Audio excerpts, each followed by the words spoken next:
మేమేం ప్రార్థన చేస్తే దేవుడు అది వింటాడు సిస్టర్.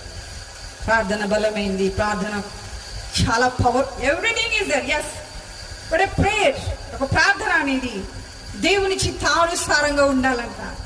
మన ఇంట్లో ఉండే, మన ఇంటి వెనుక కట్టుకున్న మన సేవకుడు కాదు, మనం పిలిస్తే పరిగెత్తుకుని జీ హుజూర్ అని మన ప్రార్థనకు సమాధానం ఇచ్చేది. ఆయనను పొగిడితే ఆయన ఆహా నన్ను పొగిడినారు అనుకునేందుకు